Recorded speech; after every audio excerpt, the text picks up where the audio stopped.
মানিকগঞ্জের হরিরামপুরের চরাঞ্চলে নেই পর্যাপ্ত স্বাস্থ্য সেবা ব্যবস্থা।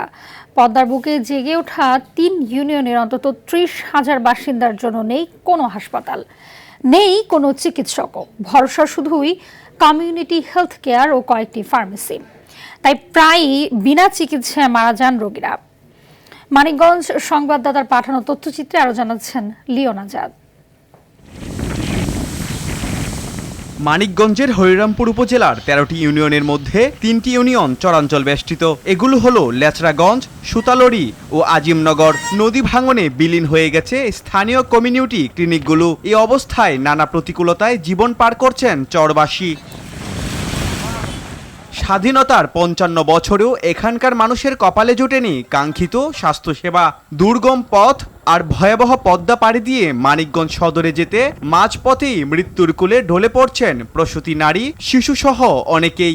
বাচ্চারা থুয়ে আমার মেয়েটা মারা গেছে। একটা হাসপাতাল থাকলে আমার এই মেয়েটা দ্রুত আমি চিকিৎসা করা পারতাম। আমার একটা হাসপাতাল নাই, আমার গাড়ির রাস্তা নাই, কিছু নাই। আমাকে লোকে পারিও আনাকবো, সময়তে লোকে পাই, সময়তে পাই না। আমাকে একটা হাসপাতালের দরকার। আমাদের চিকিৎসা ব্যবস্থা কোনো জায়গায় নাই। আমাদের যেতে হবে মানিকগঞ্জ শহরে বা কোনো উপজেলায় অনেক দূরে। আমাদের এখানে যোগাযোগ ব্যবস্থা খুবই খারাপ। আমাকে একটা হাসপাতালে খুবই প্রয়োজন লাগছে। আজিমনগর পেয়েছি সবটাই ৩টে চরের ভিতর। একটা হাসপাতাল হলে মাঝে বাইসে থাকবো ডেলিভারি রোগীতে। উপজেলা স্বাস্থ্য বিভাগ থেকে বিষয়টি ঊর্ধ্বতন কর্তৃপক্ষকে জানানো হয়েছে বলে জানান এই কর্মকর্তা।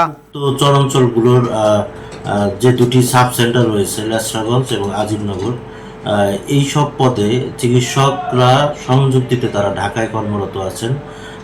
এই ব্যাপারে তাদের সংযুক্তি যাতে বাতিল করা হয় এই ব্যাপারেও আমরা ঊর্ধ্বতন কর্তৃপক্ষ বরাবর চিঠি প্রেরণ করেছি। উক্ত অঞ্চলগুলোতে পূর্বে যে অমেরামতযোগ্য অচল অবস্থায় আছে আমরা সে ব্যাপারেও ঊর্ধ্বতন কর্তৃপক্ষ বরাবর চিঠি প্রেরণ করেছি। কেবল আশ্বাসই নয়, দ্রুত সরকারি আধুনিক স্বাস্থ্যকেন্দ্র স্থাপন সহ অভিজ্ঞ ডাক্তার এবং পর্যাপ্ত ওষুধপত্রের ব্যবস্থা চান এ অঞ্চলের বাসিন্দারা। লিওন আজাদ, RTV।